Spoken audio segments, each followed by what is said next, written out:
जहाँ गोलियां तड़तड़ाने लगी, कहीं पटाखा भी छूटा तो लगा कि गोली तड़तड़ा रही है। ऐसे बाहर से लोग आने में डरते थे। यहाँ जैसे हम लोग आए तो अब तो ठीक ठाक है। तो क्या था, कभी इस तरह का भी माहौल देखा है? सर, जो मेरे कश्मीर के नौजवान है, मैं रेस्पेक्ट से उनका नाम लूँगी। क्यों? उनको हालात ने मजबूर कर दिया था, उनको हालात ने पत्थरबाज बना दिया था। अच्छा। कि उन पर अभी उनकी जो गाइडलाइन थी अच्छे काम करने की, उनको प्रॉपर गाइड वो नहीं मिला। उसमें मेरे कश्मीरी बच्चे शिकार नहीं है सर। उसमें वो गलत लोग हैं जिन्होंने इनको प्रॉपर गाइड नहीं किया, उनको गलत गाइडलाइन पे, गलत ट्रैक पे उनको चलाया। आप नारेबाजी दो, आप पत्थरबाजी करो, आपको अपना हुकूक मिलेगा। गुजर हिंदू और मुसलमान दोनों में आते हैं? जी जी अच्छा जी। तो वहाँ तो केवल बहुलता मुसलमान लोगों की होगी? जी, कश्मीर में जो गुज्जर हैं ये मुसलमान हैं। मुसलमान हैं, मतलब हिंदू एक भी गुजर नहीं होंगे? नहीं नहीं, हिंदू सब मुसलमान हैं। अच्छा, सब मुसलमान हैं। वो लोग चले गए आप लोग कह दिए कि अब यहाँ से जाओ भैया, यहाँ जरूरत नहीं है? नहीं, ये कश्मीर जो है ये सबका है। हाँ। और यहाँ हिंदू भी रहते हैं, मुस्लिम भी रहते हैं। लेकिन अब संख्या बहुत कम हो गई है ना। दोस्तों, पहुँच गया हूँ कश्मीर, और कश्मीर में सेब के बागान हैं चारों तरफ, आप देख रहे हैं। और इस बागान में और पीछे आपको पहाड़ दिख रहा है, यानी पर्वतराज हिमालय। यह हिमालय की तमाम चोटियों से घिरा हुआ अपना यह श्रीनगर। तो हम श्रीनगर में हैं और हमारे साथ इस समय जुड़ गई हैं तस्लीमा अख्तर, एक पढ़ी लिखी छात्रा हैं और सामाजिक कार्यकर्ता हैं। तमाम बिंदुओं को लेकर के यह कश्मीर में संघर्ष कर रही हैं, जन जागरूकता पैदा कर रही हैं और निर्णायक लड़ाई लड़ने के प्रति संपूर्ण रूप से इनकी प्रतिबद्धता है। शुभकामना। Thank you sir, you are most welcome. आप रहने वाली बारामूला की हो? जी हाँ, बारामूला एक शहर है और बारामूला जिला है, डिस्ट्रिक्ट है। बिल्कुल। और उसका कौन सा इलाका है जहाँ गांव से, शहर से? मैं गांव से बिलोंग करती हूँ। मेरे प्यारे खूबसूरत गांव का नाम है बटपुरा बाकीपुरा रफ़ियाबाद, मेरा हल्का है। अच्छा, हल्का। डिस्ट्रिक्ट तो गांव मेरा- में भी ऐसे लोग चश्मा उस्मा, काला काला चश्मा, और यह मतलब गांव में भी जागरूकता आ गई है, शहरीकरण गांव का हो गया है। बिल्कुल सर, क्यों नहीं। अच्छा, ये बिल्कुल तो बहुत अच्छी बात है कि विद्यालय कितनी दूरी पर है गांव से? सर, दूर नहीं है हमें। मेरे गांव में भी एक स्कूल है, प्राइमरी स्कूल है। मेरा गांव छोटा ही है, बहुत ही छोटा। उधर प्राइमरी स्कूल है और मेरे घर से आधा किलोमीटर हाई स्कूल दूर है। अच्छा, आधा किलोमीटर तो कोई दूरी नहीं है, आधा नहीं किलोमीटर सर, की दूरी। बिल्कुल सर। तो प्राइमरी स्कूल गांव में है, बिल्कुल सर। पहली से लेकर के 5वीं तक? बिल्कुल सर। और 6ठी से लेकर 8वीं तक जूनियर हाई स्कूल कहा जाता है? बिल्कुल, 10वीं तक सर। 10वीं तक। तो सर। 6ठी से और 10वीं तक बिल्कुल, वो आधा किलोमीटर है। आधा किलोमीटर। और मेरी हायर सेकेंडरी जो हमारे इलाके को पड़ती है वो 3.5 किलोमीटर दूर है तो हमारे यह भी घर से। चलेगा? अच्छा, हाँ, सर। साइकिल का है कि नहीं, या फिर पहाड़ी है, साइकिल नहीं चलाया जा सकता? सर, साइकिलिंग तो इम्पॉसिबल है क्योंकि करो आता है, प्लान में नहीं है, एरिया प्लान में अच्छा, नहीं है। प्लेन में नहीं है, पहाड़ी हाँ, है ऐसे। बिल्कुल सर। तो साइकिल नहीं चलाया जा सकता, बिल्कुल, पैदल ही जाना है। नहीं सर, गाड़ियों में सफ़र करते हैं। अच्छा। सोमो में, हाँ, बस, मेट्रो, बाकी चीज़ें। तो एक चीज़ तो यह है कि हाई स्कूल तक तो शिक्षा आसान है, 10वीं तक। Yes sir. हाँ, प्राइमरी से लेकर के 10वीं तक। उसके बाद थोड़ा सा लड़कियों की शिक्षा के बारे में क्या है? लड़कियां पढ़ने जा रही हैं, जागरूकता आ रही है, लोग पढ़ाने में हिचकिचा रहे हैं, क्या है? सर, एक्चुअली अगर देखा जाएगा तो प्राइमरी स्कूल से लेके हाई स्कूल तक आसान लगता है जो गवर्नमेंट स्कूल में बच्चों को पढ़ाया जाता है, लड़कों से लेके लड़कियों तक। लेकिन जो उसके बाद एजुकेशन देनी पड़ती है उसमें थोड़ा सा खर्चा उनको एक्स्ट्रा आता है। फ़ी हाई होती है, कम से कम 4-5-6 हज़ार से एडमिशन हो जाता है। वो फिर मुश्किल हो जाता है। जो गरीब माँ बाप है वो चाहते हमारी लड़कियाँ भी पढ़े, उनका भी शौक़ है अपने बच्चों को डॉक्टर, इंजीनियर, प्रोफेसर देखना, टीचर देखना, बट वो उनके जो ख्वाब है वो ख्वाब ही रह जाते हैं क्योंकि उनको फाइनेंशियली सपोर्ट ही नहीं होता आगे भी है। बढ़ते जिसकी रहते थोड़ा सा। हाँ बिल्कुल, हाँ। जिसकी वजह से अगर उनको फाइनेंशियली सपोर्ट होता तो शायद वो भी अपने बच्चों के ड्रीम्स को फुलफिल कर पाते और अपने ड्रीम भी वो उनमें देखते जो उनको चाहत थी, हम भी डॉक्टर होते, हम भी इंजीनियर, वो अपने बच्चों में वो ख्वाब पूरा करते। लेकिन फाइनेंशियली की वजह से उनको वो नहीं कर पाते हैं। अच्छा, तो एक चीज़ ये है, जैसे आर्थिक स्रोत क्या है लोगों का गांव में? धंधा व्यवसाय क्या है? सर एक्चुअली जो जिस इलाके से मैं बिलोंग करती हूँ वहाँ बेरोज़गारी तो ज़्यादा है। अब जितने के पास बागात है, एप्पल गार्डनर्स, वो तो फ्रूट बिजनेस करते हैं। कुछ कुछ परसेंट 10% तो एम्प्लॉयमेंट भी है जो जॉब करते हैं। ऑलमोस्ट ज़्यादातर बेरोज़गारी ही है जो कोई भी काम करते, किसी भी काम में। अच्छा, जैसे क्या क्या चाहे और फार्मर हो, कुछ भी अच्छा। हो, हाँ, जिम्मेदारी मतलब करते हैं, कोई भी खेती व्यवसाय, बाड़ी, कुछ भी कर लेते हैं हाँ, लोग। खेती बाड़ी करते हैं और फ्रूट के साथ इन टच रहते हैं। बाकी चीज़ों के साथ कोई ट्रांसपोर्ट में आ जाता है, कोई किसी और चीज़ में चला जाता है, तो बट सफ़र कर रहे हैं बहुत सारा। अच्छा, अपने यहाँ भी सेब की खेती होती है? बिल्कुल सर। सेब के अलावा और क्या क्या होता है? जैसे कुछ और भी फ्रूट की खेती होती होगी? नहीं सर, ज़्यादातर तो एप्पल्स के बहुत सारे वेराइटीज़ होते हैं। हाँ। हर वेराइटी का आपको जम्मू एंड कश्मीर में ये एप्पल के गार्डन्स मिलेंगे, तो पियर्स के गार्डन्स मिलेंगे। हाँ। तो बाकी भी चीज़ें हैं, कुछ आलमंड के हैं, आलमंड के गार्डन्स है, और ज़्यादातर यहाँ का रहता है एप्पल और ये अखरोट वगैरह वालनट है, का, हाँ। वालनट की भी बिजनेस इधर होती रहती है। तस्लीमा, मैं घूमने गया था एक जगह, तो बातचीत हो रही थी, कुछ अधिक पैसे मांग रहे थे, तो हमने कहा अरे यार ऐसा मत करो, जो असली वो ले लो, हम और कुछ दे देंगे। तो उन्होंने कहा कि नहीं सर, हम घोड़े वाले थे, खच्चर वाले, नहीं सर ऐसा नहीं, तो आप इंडिया में जाओगे तो यहाँ की बड़ी बदनामी होगी। हमने कहा यार इंडिया में ही हूँ कि पाकिस्तान में हूँ, तो क्या ऐसे लोग बोलते हैं क्या कि इंडिया में जा रहे हैं हम नहीं, यहाँ से? एक्चुअली सर अगर आप देखोगे तो ये कहीं पर भी कोई ऐसे बात करते हैं, कुछ परसेंट लोग वो सोचते हैं अगर उनको इंडिया में किसी स्टेट में जाना हो, या तो बोलेंगे हाँ हमें इंडिया जाना है, या तो वो अपने ही स्टेट को भी कभी कभार कश्मीर में रह के बोलते हैं, किसी को शहर जाना होता हमें दूसरे मुल्क में जाना है, तो ये कहने में उनको आया होगा, अदरवाइज ऐसा कुछ भी नहीं है। अच्छा, इसको खत्म करना है, जैसे भीतर तक उनके मन में यह बात भीतर तक घर कर जाए कि हम भारत में हैं, इंडिया में हैं, नहीं? हाँ, क्यों नहीं है सर? कि नहीं? हाँ, इंडियन कश्मीरी तो हालांकि सर। हाँ, यह कश्मीर एक प्रदेश है भारत का, बिल्कुल सर। हाँ, एक महत्वपूर्ण प्रांत है, प्रदेश है, ऐसा बिल्कुल सर। ऐसा कहना है। बिल्कुल सर। तो यह रहा, तस्लीमा काफ़ी जागरूकता पैदा कर रही हैं, आगे भी करेंगी।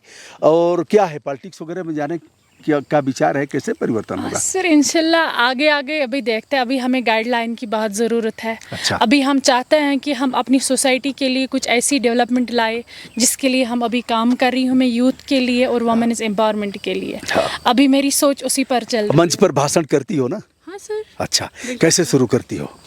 मैं बता देना चाहती हूँ कश्मीर के लोगों को यह चीज़ें ऐसे। सर, अच्छा, शेर और कुछ डिपेंड अच्छा। करता है कि पब्लिक किस टाइप का सामने है, उसी हिसाब से हम बात भी अच्छा, करते कुछ हैं। शेर और भी बोलती हो? शेर व शायरी में बहुत ही कम करती अच्छा, हूँ, कुछ गीत ज़्यादातर। उत आता है, एक दो लाइन गुनगुनाने आता है? उतना नहीं आता है सर। कुछ तो आता होगा। ज़्यादा तो नहीं आता गुनगुनाना। अच्छा, सोच लो कुछ आता हो तो। अभी हम फिर तस्लीमा से बात करेंगे ऐसे कई बिंदुओं पर, और ऐसी जागरूक लड़कियां बदलना चाहती हैं। अंतिम बात, बिल्कुल सर। पत्थरबाजी के लिए बदनाम रहा है, पत्थरबाजी, आतंकवाद, और यह हुआ, और जहाँ गोलियां तड़तड़ाने लगी, कहीं पटाखा भी छूटा तो लगा कि गोली तड़तड़ा रही है, ऐसे बाहर से लोग आने में डरते थे। यहाँ जैसे हम लोग आए तो अब तो ठीक ठाक है, तो क्या था, कभी इस तरह का भी माहौल देखा है? सर जो मेरे कश्मीर के नौजवान है, मैं रेस्पेक्ट से उनका नाम लूँगी, क्यों उनको हालात ने मजबूर कर दिया था, उनको हालात ने पत्थरबाज बना दिया था। अच्छा। हाँ, अदरवाइज उनमें वेल एजुकेटेड फंस गए थे पत्थरबाजी में, जो पढ़े लिखे हैं, बट उनको हालातों ने कुछ ऐसे हालात हुए, कुछ ऐसे हालात उन पर बनाए गए जो वो मजबूर हुए पत्थरबाजी करने के लिए। जैसे हालात अगर देखा जाए तो क्या इकोनॉमिकल पॉइंट ऑफ व्यू से क्या मामला था, हालात कैसे? सर इकोनॉमिक अगर देखा जाएगा तो अभी उस तरीके से डेवलपमेंट नहीं है, या फिर कुछ लोगों ने उकसा करके कराया कि बेटा करो, वही समझो कुछ। अच्छा। हाँ, वही समझो कुछ कि उन पर अभी उनकी जो गाइडलाइन थी अच्छे काम करने की, उनको प्रॉपर गाइड वो नहीं मिला। उसमें मेरे कश्मीरी बच्चे शिकार नहीं है सर, उसमें वो गलत लोग हैं जिन्होंने इनको प्रॉपर गाइड नहीं किया, उनको गलत गाइडलाइन पे, गलत ट्रैक पे उनको चलाया। आप नारेबाजी दो, आप पत्थरबाजी करो, आपको अपना हुकूक मिलेगा।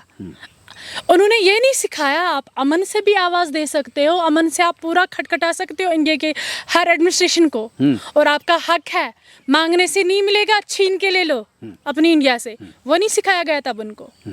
आजकल के दौर में देखो, वही मेरे नौजवान बच्चे हैं, वही मेरे कश्मीरी लड़के हैं वो करते हैं वैसा, क्योंकि आज उनको गाइडलाइन कुछ अलग है।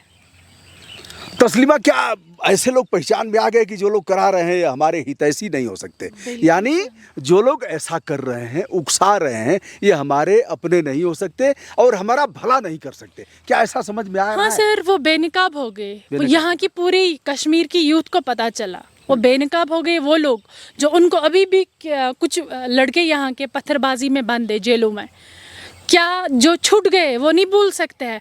वो प्रो इंडियन बन गए। जो पत्थरबाज जिनको उकसाया जाता था, उनसे आप खुद हिस्ट्री पूछिए, वो अपनी हिस्ट्री आप बयान करेंगे, तभी आपको पता चलेगा कि कश्मीर कितना बदल गया है। यहाँ पर जो उनको उकसा रहे थे, उनको अपने बच्चे लंदन, अमेरिका, फॉरेन कंट्रियों में हैं, और जो हमारे आम गरीब तबके के बच्चे वो पत्थरबाजी पर उनको यूज़ कर रहे थे अपने प्रोपेगेंडा के लिए। बट अब ऐसा नहीं चलेगा, अब एक ही बोली यहाँ पर चलेगी। तस्लीमा ने पोल खोल करके रख दिया, बता दिया जो ऐसा कराते थे उनके बच्चे तो फॉरेन में हैं और मौज में हैं, लेकिन जो गरीब तबके के लोग हैं वो आज जेल में हैं, मिसयूज कर। बिल्कुल सर, उनको मिसयूज कर रहे थे अपने लिए, अपनी कुर्सियों के लिए, अपना स्टेटस ऊंचा करने के लिए। बहुत बढ़िया तस्लीमा बेटा की जय हो, शुभकामना, शुक्रिया। हमारे बीच एक युवा अधिवक्ता हैं जो अभी हम तस्लीमा और भी बात करेंगे आपसे, इनसे भी हम बात करते हैं। क्या नाम है आपका? एडवोकेट असलम चौधरी। असलम चौधरी जी। तो असलम जी, आप कहाँ के रहने वाले हैं मूल रूप से? उड़ी इस्लामाबाद का। बेटा इच्छा कर रही है क्या सेब खाने की? अच्छा खाओ तब तक। हाँ बहुत बढ़िया। हाँ उड़ी जी, उड़ी इस्लामाबाद का रहने वाला। बड़ा जैसे बाहर में उड़ी का नाम आते ही लोगों का एक तरह से हौसला उड़ जाता है। बड़ा खतरनाक इलाका है आपका। बिल्कुल बॉर्डर एरिया है और पाकिस्तान की फायरिंग जो है वो कभी भी हो सकती है और कई बार लोग जो हैं वहाँ ज़ख्मी हुए हैं। हाँ। या किसी की डेथ हो गई है और कभी कभार जानवरों पे भी वो लोग फायरिंग कर देते हैं, तो जानवरों की भी कहीं डेथ होती है। तो हम लोग कुछ कम हुआ है कि ऐसे ही क्या?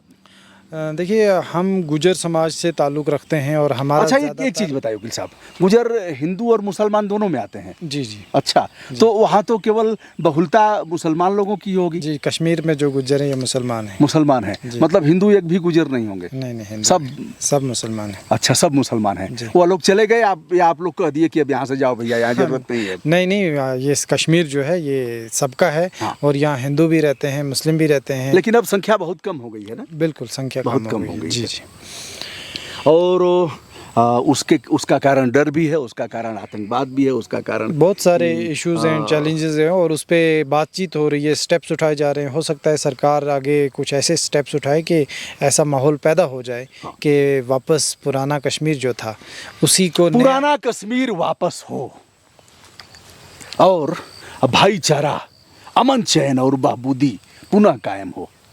बिल्कुल, क्यों नहीं, हम चाहते हैं। तो जागरूकता पैदा कर रहे हैं आप लोग भी शिक्षा के लिए, अन्य जो मौलिक अधिकार बिल्कुल। हमारा district legal service authority Srinagar हो या कुलगाम हो, पहलगाम हो, जिस जगह पे भी हमारा हो, जैसे हर डिस्ट्रिक्ट के अंदर तहसील लीगल सर्विसेज होगी। जैसे अनंतनाग का डिस्ट्रिक्ट लीगल सर्विस अथॉरिटी, तो पहलगाम के अंदर तहसील लीगल सर्विस अथॉरिटी काम करेगी, या कंगन के अंदर तहसील लीगल सर्विस अथॉरिटी और डिस्ट्रिक्ट गांधरबल के अंदर डिस्ट्रिक्ट लीगल सर्विस अथॉरिटी। तो उसके ज़रिए बहुत ज़्यादा जागरूकता। अच्छा, आप भी गाँव के हैं? जी हाँ, मैं भी। गांव में घर कैसे हैं? जैसे कुछ कच्चे मकान भी अभी बच गए हैं क्या? खुद का कच्चा मकान है। और कच्चा क्या, मिट्टी का, पत्थर का? मिट्टी और पत्थर का बना है और ऊपर से लकड़ियाँ और उसके ऊपर मिट्टी वगैरह। तो बहुत मज़ा आता है। कोठा बोलते हैं हम उसको गोजरी में। तो उसके अंदर बहुत ही सुकून मिलता है और आप अगर कहें ठंड में तंगी नहीं होती। अगर सीमेंट का मकान होगा तो वो ठंड उसमें ज़्यादा लगती है और गर्मी में गर्मी ज़्यादा लगती है। तो मिट्टी के मकान में ये बहुत अच्छा रहता है। बहुत बढ़िया। तो यह रहा, हमारे दोनों युवा लोगों से बातचीत हुई और मुझे अच्छा लगा। तमाम बिंदुओं पर हमारी एक खास चर्चा हुई, सकारात्मक बातचीत हुई। और एक सर, यहाँ की जो यूथ है उनके लिए हमारा कश्मीर अभी उस हिसाब से, उस लिहाज से यहाँ पर एक्सपोजर नहीं है, डेवलप्ड नहीं है। यहाँ के बच्चे बहुत ही ज़्यादा स्किल डेवलपमेंट रखते हैं। हम चाहते हैं अगर कोई भी किसी भी जॉब के लिए कुछ निकलता है, जम्मू के लिए निकलना चाहिए, वहीं से जम्मू के बच्चे एडजस्ट होनी चाहिए। कश्मीर के लिए अलग निकलना चाहिए ताकि कश्मीर के बच्चे उसमें एडजस्ट हो। जब ये करते कुल मिला के वो निकालते हैं पोस्ट, उसमें ज़्यादा जम्मू के आते, कम आते कश्मीर के, क्योंकि जम्मू वाले ज़्यादा एक्सपोजर कश्मीर से रखते हैं, क्योंकि उनका ज़्यादा है वहाँ पर ये क्राइसिस नहीं उठी है जो जितने कश्मीर में संसाधन वहाँ ज़्यादा हैं। कन्फ्लिक्ट जोन जो है वो सबसे ज़्यादा हमारा कश्मीर है। तो हमारे कश्मीर के लिए पूरे अलग पोस्ट्स निकलने चाहे जिस किसी भी रिलेटेड हो, ताकि यहाँ के ही वही बच्चे करें उसमें ये हमारी संपूर्ण शुभकामनाएं आप दोनों के लिए।